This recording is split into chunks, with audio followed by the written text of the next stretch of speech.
and welcome to our presentation. Today we are going to discuss a disease which is also called silent disease because it gradually weakens bones without obvious symptoms until fracture occurs. Millions of people worldwide, particularly older adults and postmenopausal women, are affected by this condition, making awareness, early diagnosis, and preventive care essential.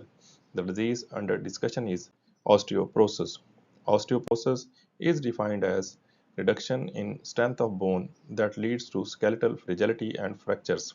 Most common among the postmenopausal women, but 30% of the fragility fractures may also occur in men.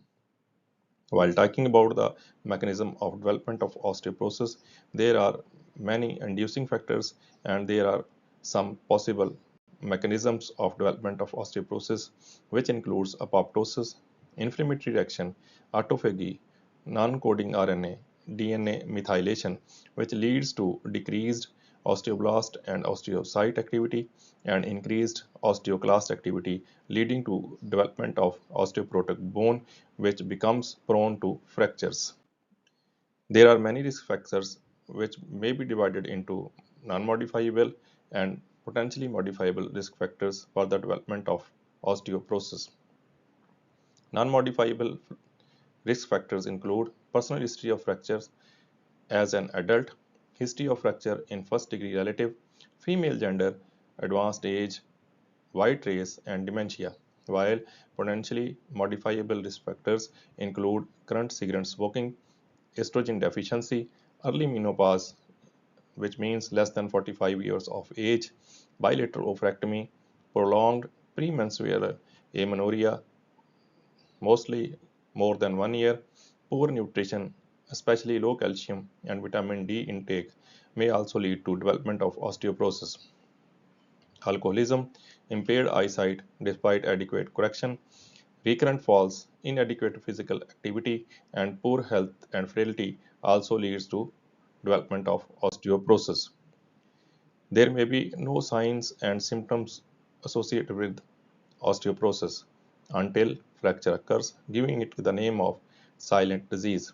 Usual system symptoms include back pain, loss of height, spinal deformities, and protruding abdomen. While investigating the osteoporosis, the most important investigation is measurement of bone mineral density.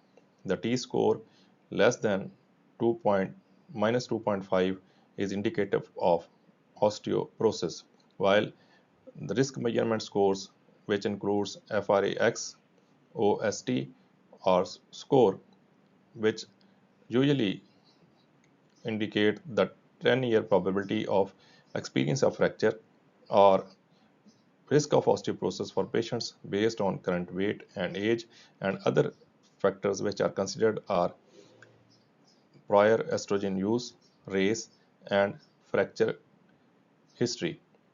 Also include the risk measurement of osteoporosis. As osteoporosis is a disease of older adults and postmenopausal women, so its early detection is necessary to manage it promptly. As the symptoms occur or there are fractures in the old age, will indicate the consultation of a doctor for the best management of osteoporosis. Thank you very much.